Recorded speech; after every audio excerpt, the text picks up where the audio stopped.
Arrancamos entonces. Buenas tardes, me presento, yo soy el contador Lucas Gómez Toncich y este es el segundo encuentro sincrónico de la materia de historia económica. Hoy vamos a hacer un pequeño punteo sobre los temas principales que abordamos en las unidades 2 y 3, que hablan sobre la época que se conoció como del modelo agroexportador. Entonces ustedes ven acá, yo les preparé un poquito una hoja de ruta de cómo encarar este tema, ¿sí?, a la hora de estudiarlo, basado en 5 ejes. Lo primero que tenemos que entender, y esto sirve para cualquiera de los periodos históricos que ustedes estudien, arrancamos con el contexto internacional, ¿sí? ¿Qué es lo que está ocurriendo en la economía y en la política mundial? En este momento particular, estamos hablando segunda mitad del siglo XIX, comienzos del siglo XX, ¿sí?, 1850 en adelante, hasta 1920, 1930.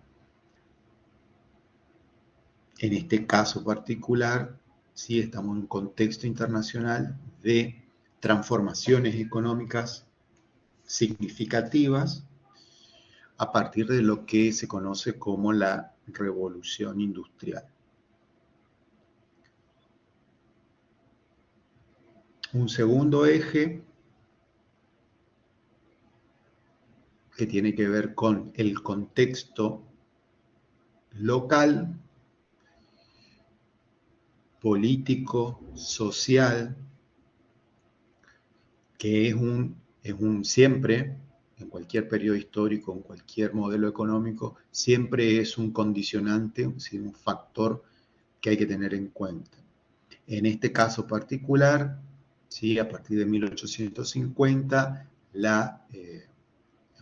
termina ese periodo de inestabilidad que ustedes lo vieron con el profesor Nicolás Troa en el encuentro anterior, ¿sí?, después de la caída del virreinato, todo ese periodo de inestabilidad, ¿sí?, empieza a ordenarse a partir de 1850, ¿sí?, la consolidación, lo que llamamos la consolidación del Estado Nacional. ¿Sí? Hay un orden político que va emergiendo, que va a ser el esqueleto a partir del cual se estructure el sistema económico. ¿Sí? Entonces, es inseparable ese régimen político del modelo agroexportador. Un tercer que podemos introducir, teniendo en cuenta que esta es una carrera a distancia, tenemos gente de todo el país, hablar un poco sobre los contextos regionales, ¿sí?, esos gobiernos autónomos, esos caudillos provinciales, cómo van a ser subordinados al orden político nacional, y sus economías se van a integrar, se van a vincular a el modelo agroexportador de distintas maneras. ¿Sí? Entonces, en este tercer eje lo que ustedes van a ver es que las realidades regionales van a ser diversas. ¿Sí? Algunos van a entrar en tensión con el modelo, otros van a saber aprovechar y adaptarse a este esquema. Seguido a eso, digamos, relacionado con esto, las producciones, o sea, vamos a ver algunas de las producciones típicas de este periodo, qué características tuvieron, y finalmente la organización económica, cómo funciona el comercio y la moneda durante este periodo.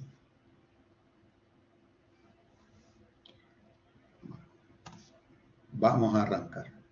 Llegaremos hasta donde podamos.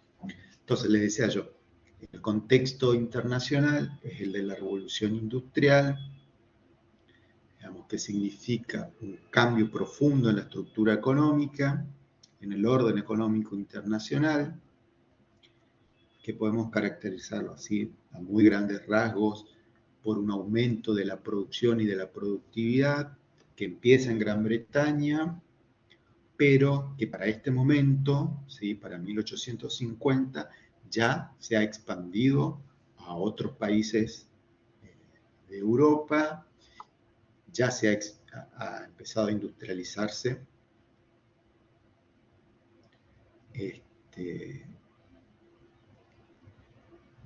En Norteamérica. Profe, sí se ve bien. Lo pusieron. ¿Están viendo? Igual está en el aula, así que no estoy pasando nada distinto. Sí, es lo que está en el aula virtual. Bueno, cambios políticos y sociales, ¿sí?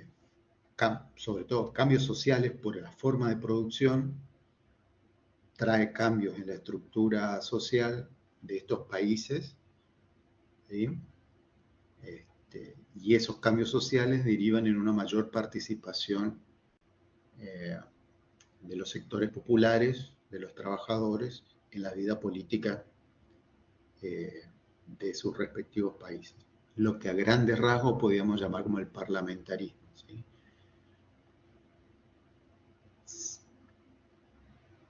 Y cambios en los circuitos comerciales y financieros.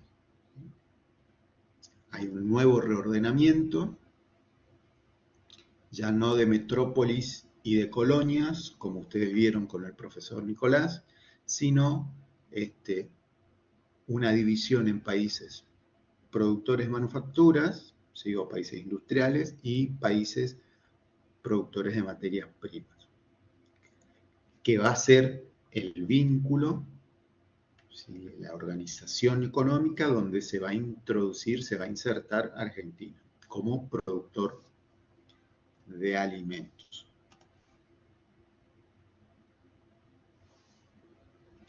Entonces le decía yo, este periodo es un periodo de fuerte crecimiento económico en los países industrializados, gracias a los cambios tecnológicos y los cambios en la organización económica que redundan en un aumento de la productividad de los factores económicos.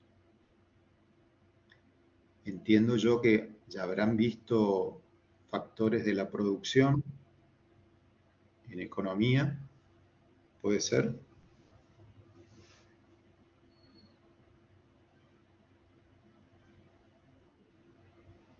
Bien, bueno, entonces, esos factores de la producción, capital, trabajo, recursos naturales, incrementan su eficiencia, su productividad, y eso genera un aumento, como ven ustedes ahí, de la economía, del producto por habitante. Entonces le decía yo, eso que empieza en Gran Bretaña, hacia comienzo del siglo XVIII, hacia mediados del siglo XVIII, perdón, mediados del siglo XIX, se extiende a otros países, Alemania, Francia, Países Bajos, Estados Unidos, y pronto, hacia 1860, también va a comenzar la industrialización de Japón. En ese contexto se da el proceso de organización nacional, ustedes ya lo vieron en la clase anterior. Venimos de la caída del régimen colonial, en 1810, la independencia en 1816, la caída del gobierno central y todo un periodo de luchas internas, hasta ¿sí? La batalla de Caseros, la derrota de la provincia de Buenos Aires, el exilio de Rosas y la convocatoria de la Convención Constituyente en 1853, ¿sí? Donde se sanciona la Constitución. Entonces, todo este periodo entre 1853 y 1880 es como la antesala, digamos, de lo que va a ser el modelo agroexportador. ¿Por qué? Porque si bien se sanciona la Constitución en 1853, la organización no está completa porque rápidamente Buenos Aires se separa, ¿sí? De la Confederación, y tenemos ese interregno donde el gobierno reside en Entre Ríos, ¿sí? Y recién hacia 1880, con la última rebelión de Buenos Aires y la federalización de la ciudad de Buenos Aires, decimos nosotros que finaliza ese periodo de organización con la presidencia de Roca, ¿sí? Pero sin embargo, a pesar de eso, ¿sí? A pesar de esos vaivenes políticos, ya en este periodo se están sentando las bases de lo que va a ser la organización económica. ¿Sí? Durante las presidencias de Mitre, Sarmiento y Avellaneda, ¿sí? Ya se están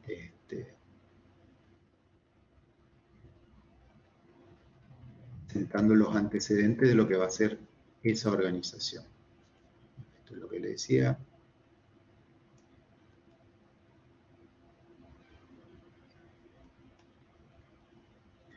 Entonces, uno de los hitos importantes es la sanción de la Constitución, que da el marco institucional y el marco legal para el gobierno.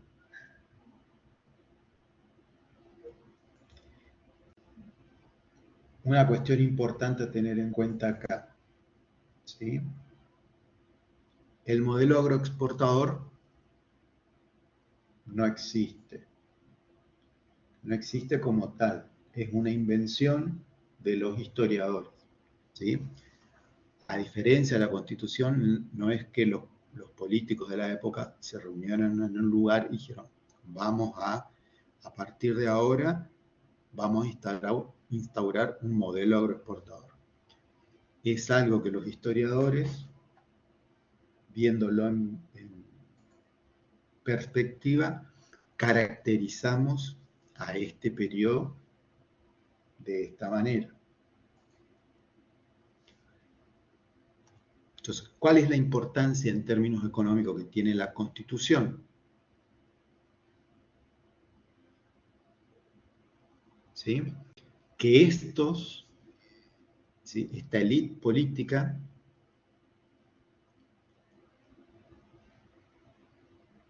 tiene una idea de país que está relacionada, digamos, con el contexto internacional en el que están viviendo en ese momento, que recuerden, es esta relación entre países productores, países manufactureros y países productores de materias primas. Entonces, ven a la Argentina en ese concierto internacional de naciones como productor de alimentos. Bajo esta idea, que está muy de moda en ese momento, que era la teoría de las ventajas comparativas, ¿sí? No sé si esto lo verán en economía, la idea esta que fue propuesta por David Ricardo, de que los países deberían especializarse en aquellas producciones donde tuvieran menores costos. Entonces, bajo esta idea de que el futuro, el porvenir del país venía de la mano de venderle alimentos a los países europeos, para poder conseguirlo se necesitaba dotar de capital y de mano de obra a esta joven nación. Por lo tanto, ¿sí?, va a haber un énfasis en atraer inversiones y atraer inmigración hacia el país.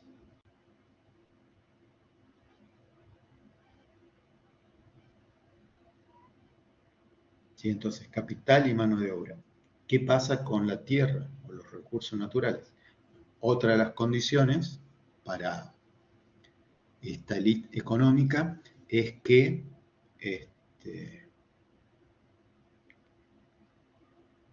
el gobierno, el Estado Nacional, tenía que hacer una ocupación efectiva del territorio, ¿sí?, mediante sucesivas campañas militares para desplazar a la población nativa de estos territorios, ¿sí? La más famosa de ellas,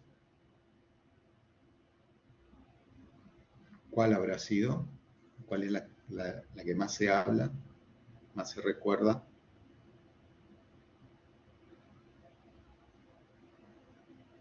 ¿Alguien adivina? ¿El desierto?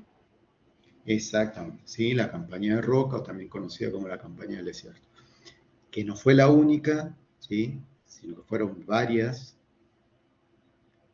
no solo en el sur, ¿sí?, sino también en el norte, ¿sí?, en la región del Chaco, también hubo otras campañas parecidas, ¿sí?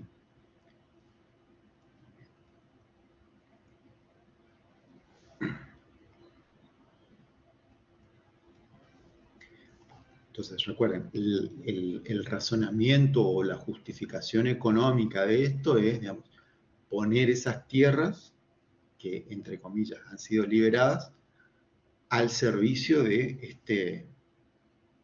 esta producción. Entonces, para conseguir esto, ¿qué tiene que hacer el Estado Nacional?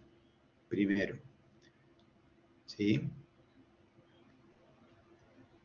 acabar con todas las fuentes de rebeldía que pueda haber en el territorio, en este caso los caudillos provinciales, ¿sí? Uno a uno van a ser desarmadas todas las milicias hasta que solo quede el ejército nacional en pie. Por otro lado, esa ocupación efectiva del territorio viene de la mano de delimitar las fronteras a través de acuerdos limítrofes con los países vecinos, ¿sí?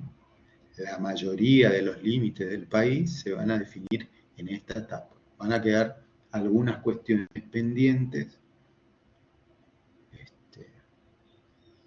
por ejemplo, como el canal de Beagle, que se van a resolver mucho tiempo después. Ocupación efectiva, una maquinaria estatal que pueda cumplir con esto, ¿sí?, se va a generar en este periodo, ¿sí?, y todo esto dentro de un marco de libertad económica. Sí, la Constitución de 1853 es una constitución eminentemente liberal en su concepción, pero de un liberalismo de tipo económico, no así político, ¿sí? Políticamente el sistema va a estar restringido a un grupo reducido de hombres, ¿sí?, que va a ser la llamada aristocracia, entre comillas, ¿sí?, la aristocracia terrateniente, o aristocracia ganadera que va a dominar políticamente durante todo este periodo.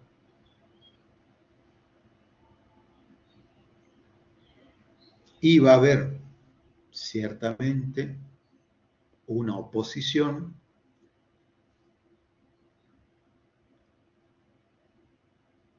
que forma parte también de esta élite,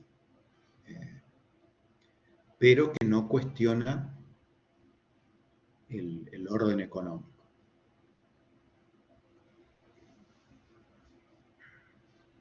¿Se va entendiendo hasta acá?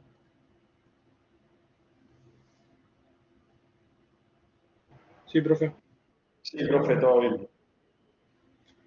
Bueno, entonces le decía, esto se da de la mano de ciertos adelantos tecnológicos, por ejemplo, el tendido de líneas telegráficas para comunicar la información de una manera mucho más rápida, ¿sí? Instantánea, directamente. La introducción del fusil en el Ejército Nacional, ¿sí? Y la apropiación de la tierra a través de sucesivos empréstitos, ¿sí? A medida que se daban estas campañas militares que yo les había mencionado. Entonces, esto es muy importante, digamos. Esta es una de las puntos que hay que mencionar, donde la historia importa a la hora de analizar la economía. Porque a diferencia de lo que ocurre, por ejemplo, en Estados Unidos, ¿sí? Donde también hay una expulsión de la población nativa, aquí las campañas militares vienen de la mano de una apropiación de las tierras. De manera tal que para 1880, ¿sí? Cuando formalmente, digamos nosotros, empieza el modelo agroexportador, prácticamente todas las tierras ya están asignadas. Entonces, los inmigrantes que lleguen después de este periodo se van a encontrar con que las posibilidades de acceso a la tierra prácticamente están clausuradas, ¿sí? A diferencia de lo que ocurre en Estados Unidos, donde hay una colonización de los territorios, agrícolas, ¿sí? En cambio, aquí se va a dar una consolidación de la gran propiedad, ¿sí? De lo que se llama el latifundio. Y eso viene de la mano de que estas campañas militares se financiaban con, ¿sí? Las futuras tierras a conquistar.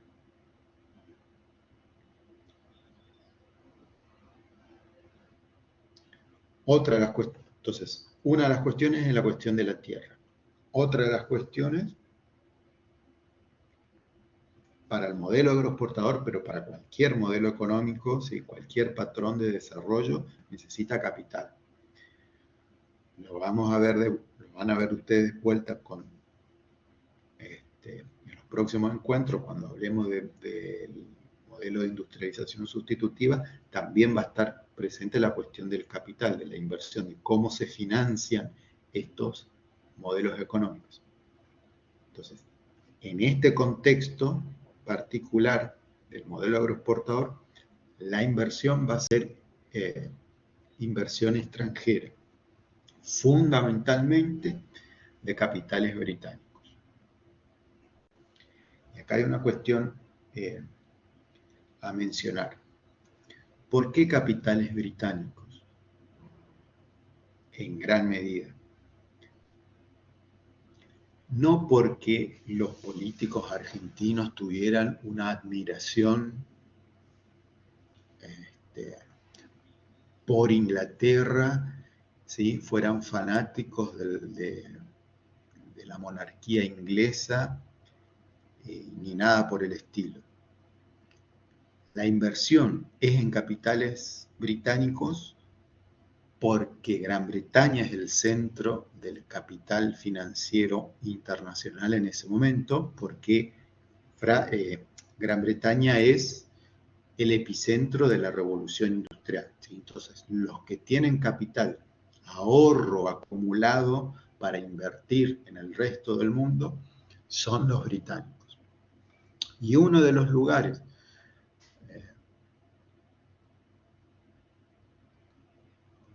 predilectos para la inversión británica va a ser Argentina, pero no es el principal. ¿Alguien se imagina cuál es el principal destino de las inversiones británicas?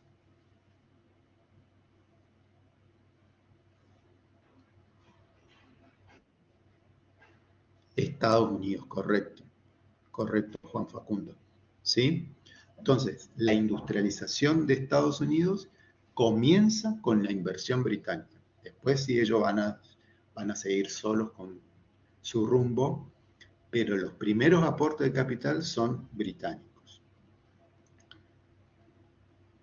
En segundo lugar, ¿sí? Va a venir la inversión en Argentina. En Latinoamérica, sí, Argentina va a tener un lugar privilegiado. Entonces, esa inversión se hace en distintas etapas. Primero, ¿sí? A través de empréstitos, o sea, deuda, y ya hacia 1880, cuando ya está formado el modelo agroexportador, a través de lo que se llama inversión directa, ¿sí? Empresas que se instalan, empresas de capital inglés que se instalan en el país. Básicamente ferrocarriles, ¿sí? La principal inversión británica junto con los bancos van a ser los ferrocarriles.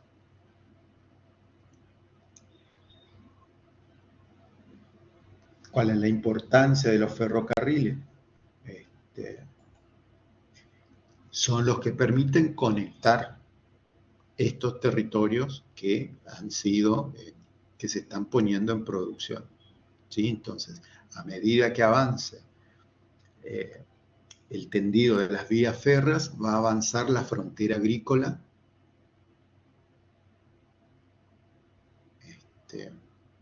detrás. Y estos ferrocarriles, digamos, funcionan en dos sentidos. Por un lado, para llevar la producción hacia el puerto de Buenos Aires, ¿sí? Pero también para llevar las manufacturas desde Buenos Aires, desde el puerto de Buenos Aires, hacia el interior, ¿sí? Hacia el resto del país. Entonces, una de las cuestiones que vamos a ver a medida que va avanzando el modelo agroexportador y se va extendiendo el entramado ferroviario es cómo van a ir desapareciendo las industrias locales que abastecían a la producción de las provincias, ¿sí? Porque no pueden competir con las manufacturas importadas que son mucho más baratas. Entonces, hablamos de la tierra, hablamos del capital, la tercera cuestión es, ¿sí?, la mano de obra. Entonces, la política implementada durante estos años es de, ¿sí?, una Argentina de puertas abiertas.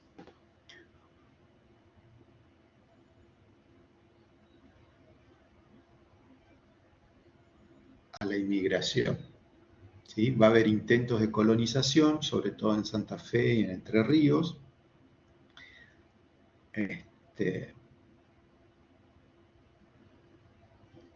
¿Y qué es lo que no va a haber en esta etapa? No va, si bien ustedes van a encontrar en cualquier documental que vean de la época ustedes van a encontrar referencias de la literatura o discursos políticos de tono despectivo respecto a los inmigrantes, no va a haber políticas xenófobas o de cerramiento de las fronteras, ¿sí? Como sí ocurre en otros lugares. Por ejemplo, en los Estados Unidos, ¿sí? Si bien Estados Unidos tuvo una inmigración muy importante de Europa, también tuvo una inmigración muy importante en la costa del Pacífico.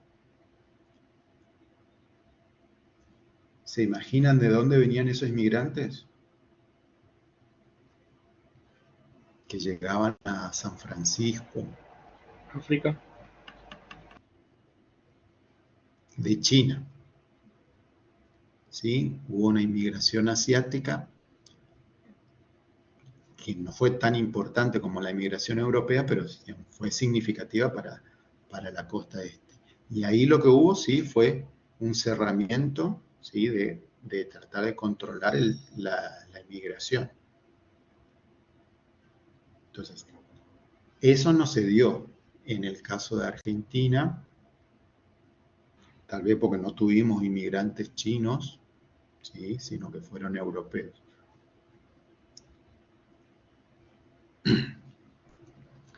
Hay una primera oleada migratoria hacia 1880, ¿sí? De italianos y españoles que vienen producto de una crisis económica que se da a nivel mundial hacia 1870 y que afectó a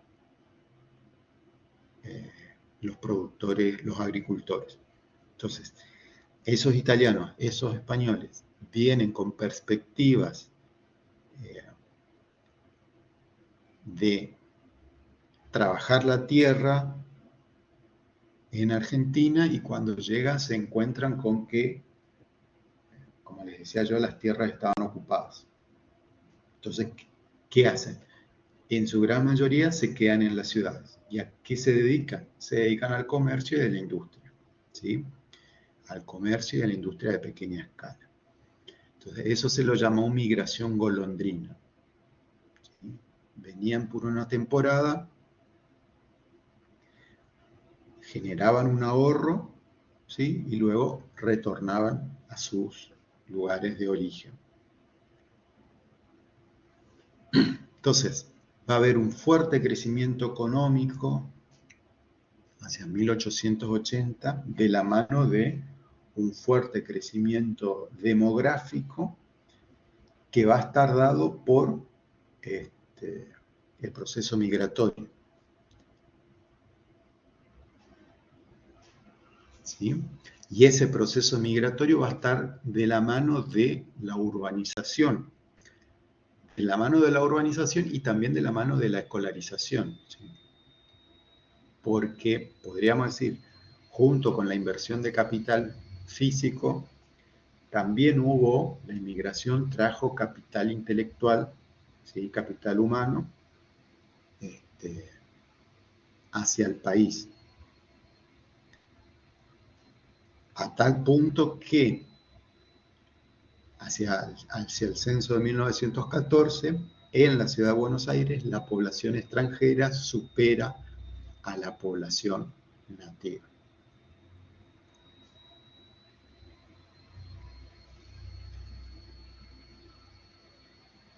¿Qué ocurre entonces con los contextos regionales? Entonces, ese es el marco general de lo que fue el modelo agroexportador. Va a tener sus matices, ¿sí? Cuando entramos a mirar más en detalle. Entonces, la gran beneficiada en términos económicos de este esquema va a ser la ciudad de Buenos Aires. ¿Por qué?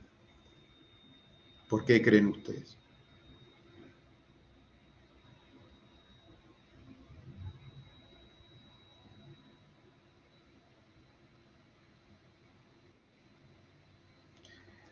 ¿Qué tiene su ubicación? ¿Qué tiene de especial Buenos Aires? Aparte del obelisco. ¿El puerto? Por el La puerto, mayoría de la población. por el puerto y también porque va a ser la sede del gobierno nacional. ¿Sí? Entonces, toda la burocracia que se cree a partir de la conformación del gobierno nacional se va a sentar en gran parte en el territorio de Buenos Aires, la ciudad de Buenos Aires, y el puerto. ¿Sí? Entonces, esos dos elementos van a ser los que deriven en el gran crecimiento que va a tener. ¿Sí? Entonces, eso explica por qué Buenos Aires, ¿sí?, en esa época, finales del siglo XIX, va a ser comparada con las grandes capitales de Europa, ¿sí? Porque tenemos el Teatro Colón, ¿sí? ¿Se entiende? ¿Sí? Toda esa arquitectura que rivaliza con,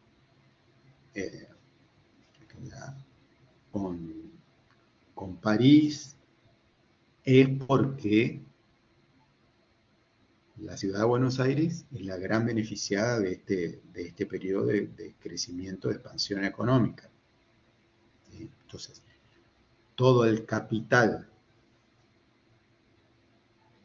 acumulado durante este periodo permite, ¿sí?, todas las esculturas, toda la arquitectura que caracteriza a la Buenos Aires de esa época.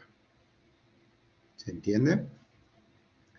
Luego, en segundo lugar, la provincia de Buenos Aires también va a estar beneficiada, pero ahí la riqueza no va a estar tan concentrada como en la ciudad de Buenos Aires.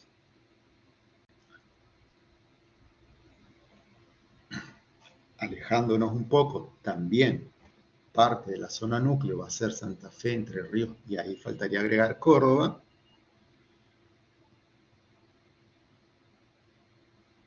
Y después, otro eje importante va a estar en la zona de Cuyo,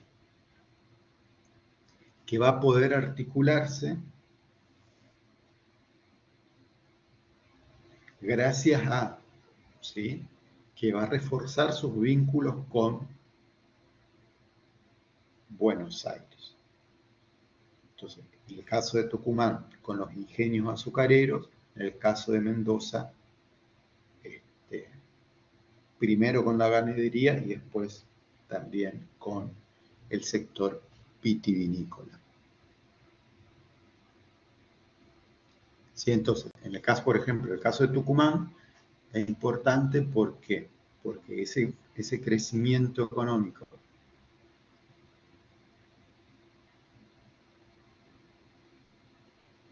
es posible en buena medida porque la política liberal de la época tenía como excepción el proteccionismo del azúcar. ¿Sí? No se estaba restringido la importación de azúcar proveniente de Brasil y eso permitió que creciera la producción azucarera de esta zona. Bueno, ahí tiene usted qué pasa con la población, cómo crece fuertemente. Y vamos a hablar un poco sobre las producciones.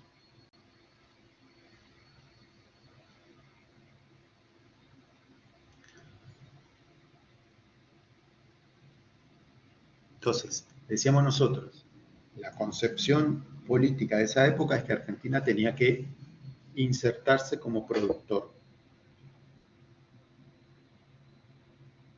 periférico. Pero inicialmente lo va a hacer no como productor de alimentos, sino como productor de lana.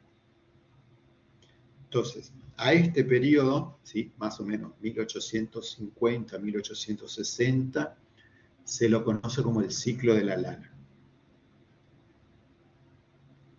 Se lo llama así porque el sector más dinámico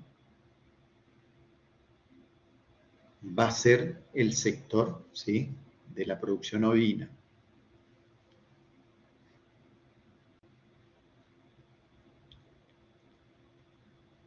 Entonces, el principal producto de exportación va a ser la lana, desplazando a el que había sido hasta entonces el principal producto de exportación, que ¿alguien sabe cuál era?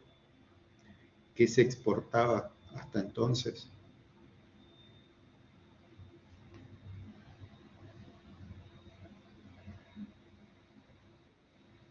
El cuero, exacto.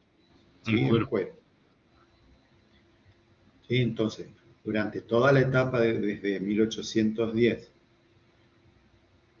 hasta 1810, el principal exportación era la plata que venía del Potosí. Después de 1810, cuando se separa Bolivia, Buenos Aires reemplaza eso por la exportación de cueros. Y ahora, ¿sí?, 1850, 1860, sigue habiendo producción de cuero, pero es desplazada por la producción de lana. Eso gracias a que, bueno, las campañas militares, al ferrocarril y a la llegada de inmigrantes. Fundamentalmente inmigrantes ¿de qué origen?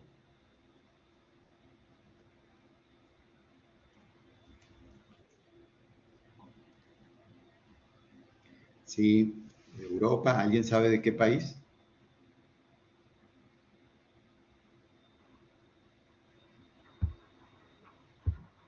¿Se escucha? Uy. Ahora te escucho, no sé si dijiste algo antes. ¿Se escucha? Ahora te escucho. Británicos y alemanes. Exactamente, ¿sí? Sobre todo. Británicos y alemanes. Gracias. Entonces, en esta etapa son ingleses,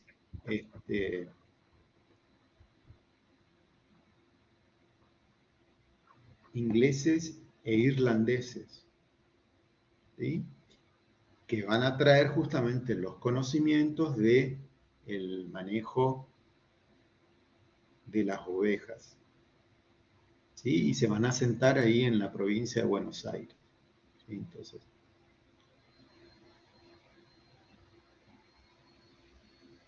van a traer sus conocimientos y van a traer, ahí la fotito que les puse yo, van a traer una raza especial que no existía acá, que es el merino. Este ganado, ¿sí?, esta raza de ovejas, ¿qué característica va a tener? Ahí se ven las fotos. Se llega a ver, ¿no?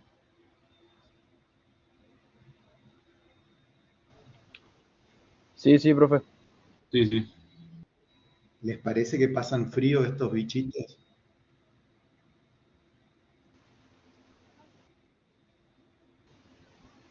Poquito.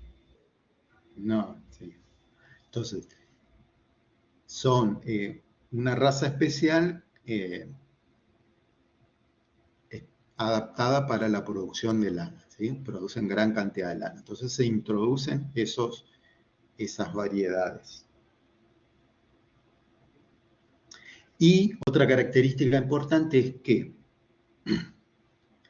las pasturas o los campos que estaban dedicados a la cría del ganado, ¿sí?, van a ser reemplazados por cría de estas ovejas. Necesitan menos tierra que el ganado vacuno y necesitan más mano de obra. ¿sí? Por eso, digamos, la gran demanda de estos inmigrantes ingleses, escoceses, irlandeses que tenían todo el manejo de las técnicas de esquila de los animales. ¿Sí? Entonces, es una producción mucho más capital intensiva, mucho más mano de obra intensiva que la producción de cuero.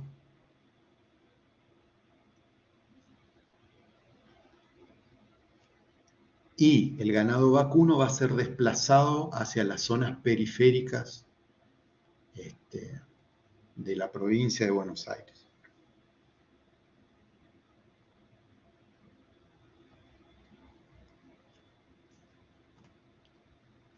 ¿Se va entendiendo? Sí, sí. Bien. Bueno, con el tiempo después, ya hacia 1800, sobre todo hacia 1890, con la aparición del frigorífico, va a empezar lo que se llama el ciclo de la carne. Que ahí que va a ser el principal producto de exportación, deja de ser la lana y pasa a ser la carne. No el cuero, sino ya la carne refrigerada. Y entonces, el ganado ovino que tenía la zona privilegiada, a la que se le había asignado la zona privilegiada, se lo desplaza hacia la periferia. ¿Sí? Y es ahí cuando, ¿sí?, llega al sur de Buenos Aires y a la Patagonia. Y las zonas, las pasturas más tiernas se van a dedicar a la producción ganadera, con la aparición del frigorífico.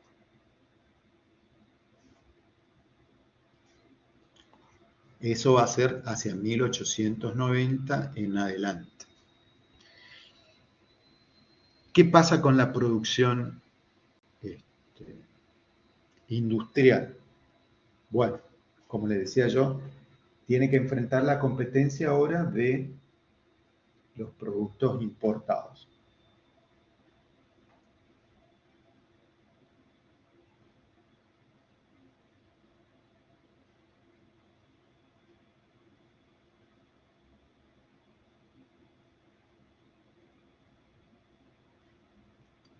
Hay una ley de aduanas que se sanciona en esta época,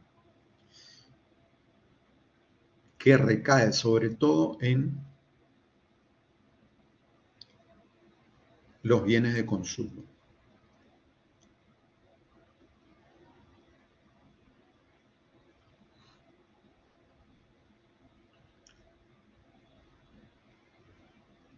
Y acá viene bueno, acá hay todo un debate de cuál fue el sentido de esta ley. Lo que está claro es que no existía un sentimiento antiindustrial por parte de la élite gobernante, ¿sí? No es que a todas costas querían destruir la industria y por eso gravaban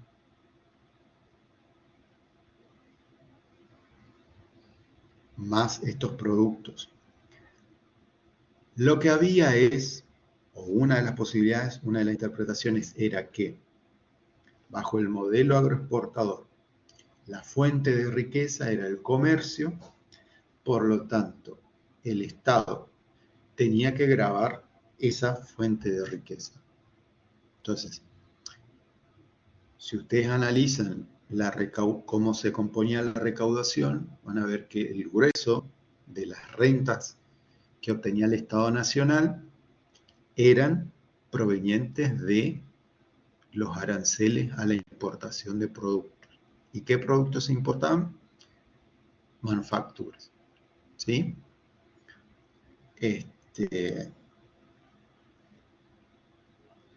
Que seguramente les habrán visto en la clase anterior, todo toda la discusión económica de la primera mitad del siglo, ¿sí?, entre Buenos Aires y las provincias del interior, había sido la discusión por la renta de la aduana de Buenos Aires. Eso no cambió, ¿sí? Lo que cambió es que ahora esas rentas, en vez de quedárselas la provincia, se las queda el Estado Nacional.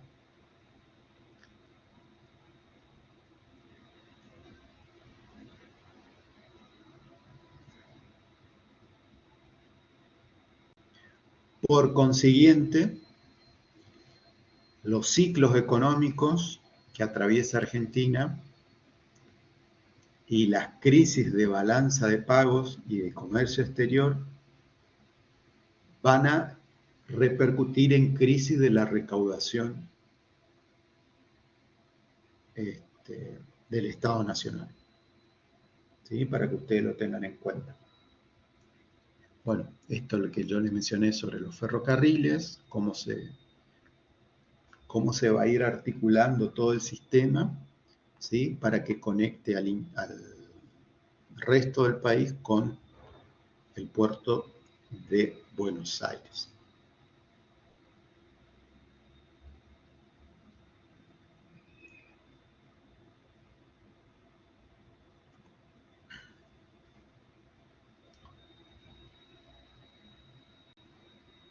Y vamos con el último eje que tiene que ver con el comercio y la moneda.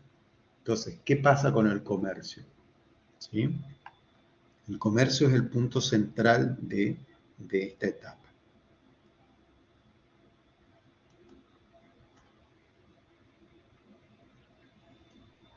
Va a ser, más que un modelo agroexportador, podríamos decir que es un modelo agroimportador. ¿Por qué? Porque comienza con un fuerte déficit comercial, ¿sí? La generación del 80 no es una generación que le vende al mundo, es una generación que le compra al mundo. ¿Y por qué? Porque, y esto lo sabrán los que hacen alguna actividad comercial, ¿sí?, los que manejan un negocio, vos, primero para vender, tenés que gastar, ¿sí? Entonces, para poner toda esta tierra en producción, primero había que hacer una inversión, ¿sí? ¿Inversión en qué? En puertos, en ferrocarriles, en caminos, ¿sí? Crear toda la infraestructura. Y eso requería de un aporte de capital. Entonces, hasta 1890, ¿sí?, hay un fuerte déficit comercial. ¿Por qué el modelo económico entonces no explotó, no estalló por los aires? Porque ese déficit, ¿cómo se financiaba?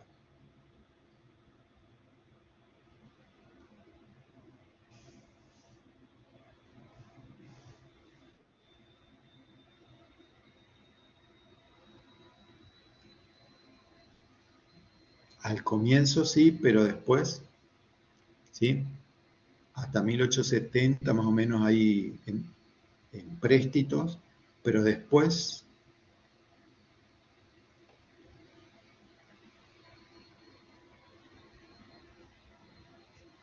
que lo puse acá en una de las diapositivas.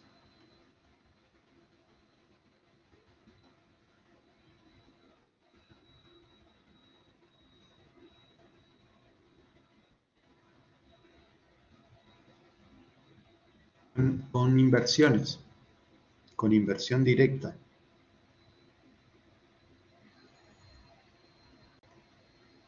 ¿Sí? Entonces, los capitales ingleses traían las libras y esas libras se usaban para comprar los ferrocarriles que se instalaban en el país, ¿sí? Entonces, así como entraba, salían esas libras. Y lo que quedaba en el país era la inversión, el ferrocarril. ¿Se entiende?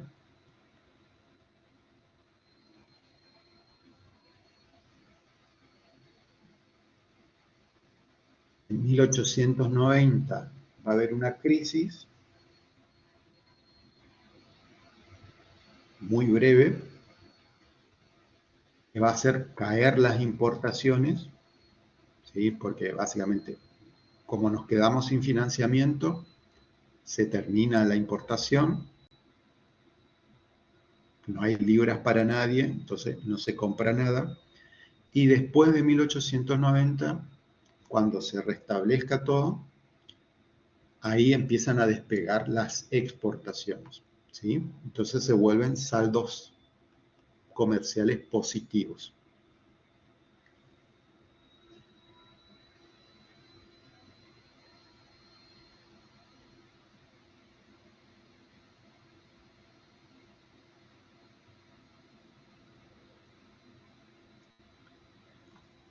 Bueno, ¿qué se exportaba?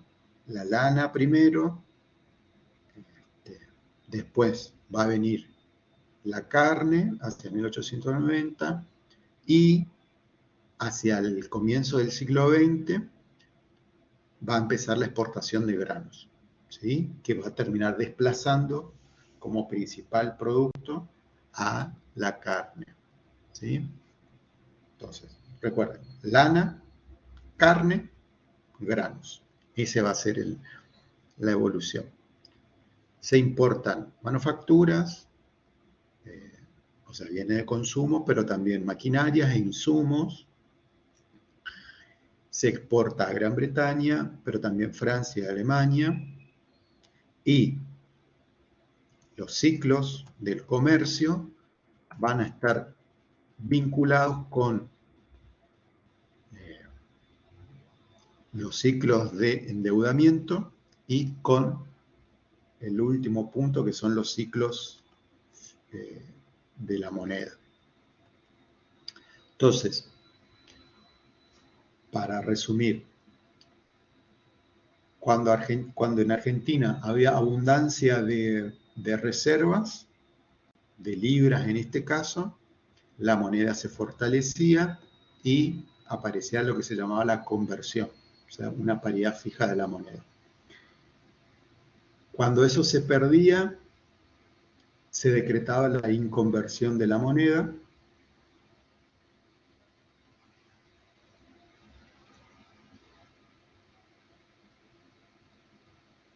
y esa inconversión se mantenía hasta que volviera otra vez el superávit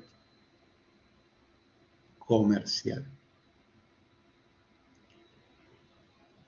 Bueno, ahí tienen las importaciones.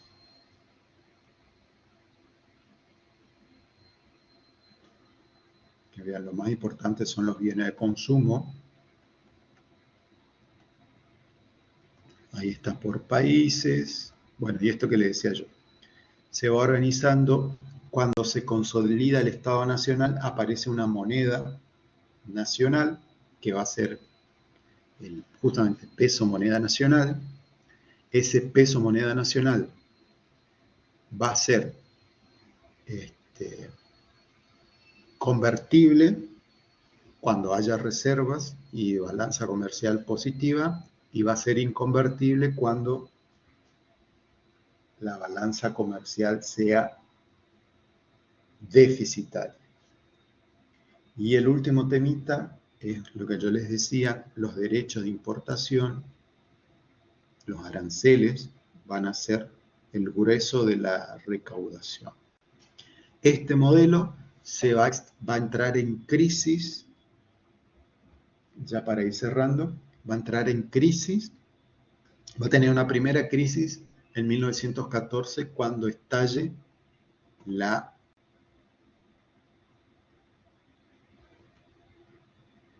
Primera Guerra Mundial y se corte el comercio con Europa, ¿sí? Cuando finalice la guerra va a haber un intento de volver otra vez en la década del 20 a reconectarnos con Europa, Y finalmente la crisis definitiva del modelo se va a dar en 1930 con la Gran Depresión, cuando ya ¿sí? finalice, se corte totalmente los vínculos comerciales y los países europeos empiecen a adoptar medidas proteccionistas. Entonces ahí va a haber la necesidad de replantear la matriz de desarrollo de nuestro país y van a empezar los primeros intentos de industrialización. Bueno, con esto terminamos. Voy a detenerla, a ver si puedo detener la grabación.